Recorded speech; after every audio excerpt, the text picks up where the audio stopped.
Humarap sa Independent Commission for Infrastructure pero humingi ng executive session si Congressman Sandro Marcos. Wala raw siyang tinatago at binanggit din niya ang mga proyekto sa Davao. Kabilang nga sa pinaiimbestigahan ng flood control projects sa distrito ni Congressman Pulong Duterte. Pero sabi naman ni Pulong, ayaw niyang humarap sa ICI na ani ay ginagamit lang sa propaganda. Narito po ang report ni Gerard de la Peña. Do you swear to tell the truth, the whole truth, and nothing but the truth before this honorable commission? I do.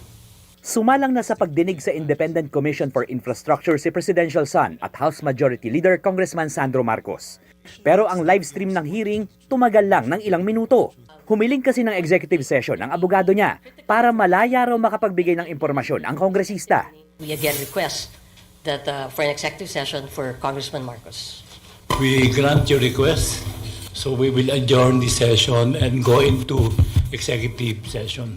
Pumayag naman ang kongresista na ilabas ang video recording ng testimonya niya sa ICI. Ayon kay Congressman Sandro, hindi siya ipinatawag ng komisyon. Hindi rin daw siya paksa ng anumang investigasyon. Voluntaryo siyang humarap sa pagdinig ng ICI para makatulong sa investigasyon sa flood control scandal. Wala po akong tinatago, so I am happy to assist them in any way, shape, or form. Matatanda ang pinaratangan siya ni dating Congressman Zaldico na nagsingit ng 50 billion pesos sa national budget mula 2023 hanggang 2025. Pero tulad ng pagtanggi ni Congressman Sandro noon, muli niyang iginiit na kasinungalingan ang mga alegasyon ni Ko. It's pure fabrication and pure lies. It's a political ploy, and I've already attributed it to attempts at destabilization of the government. I did not do any such a thing. Kung nakikita niyo po yung listahan, may mga project dyan sa Davao City. Nakalista sa Davao City. Alam naman natin sino nakatira doon. Ba't pa ako maglalagay ng projects doon? Bukod sa budget insertions, lumabas sa isang report ng Philippine Center for Investigative Journalism na nakakuha ng 15 billion pesos na allocables. Ito yung pondo ng DPWH na napupunta sa bawat distrito para sa infrastructure projects. Tinawag itong bagong anyo ng pork barrel. Tinanong tungkol dyan si Congressman Sandro pero hindi siya sumagot. Report on your allocable.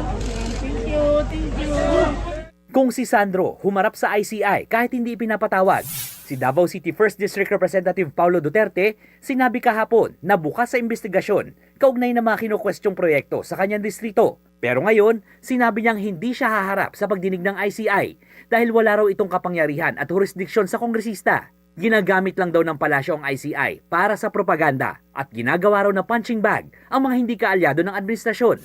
Tanong naman ni ACT Teachers Party List Representative Antonio Tino, bakit biglang dinaga si Congressman Pulong? Ano raw nangyari sa sinabi niyang wala siyang tinatago at walang kinakatakutan? Sagot naman ni Congressman Pulong, hindi siya umatras. Umayaw lang siya sa palabas. Giit pa niya, hindi raw siya ipinanganak kahapon para mahulog sa patibong nila. Hindi rin daw siya parte ng Appropriations Committee noong nangyari ang mga anomalya, kaya hindi raw siya ang dapat humarap sa ICI. Daon na nang hiniling ni Tino na imbestigahan ng ICI ang nasa 4 na bilyong pisong halaga ng flood control projects sa Davao City dahil sa posibleng anomalya, bagay na pinalagan ni Congressman Pulong. Nagbabalita mula sa Frontline, Gerard de la Peña, News 5. Mga kapatid, ako po si Ruth Cabal. Dito tayo sa totoo, dito tayo sa True FM. Mag-follow at mag-subscribe din po kayo sa aming social media accounts at True Network PH. Diyan po yan sa aming X na dating Twitter, sa FB, sa Instagram, sa YouTube, sa TikTok at sa mga podcasts. At syempre, tutok din po kayo sa Signal True TV Channel 19.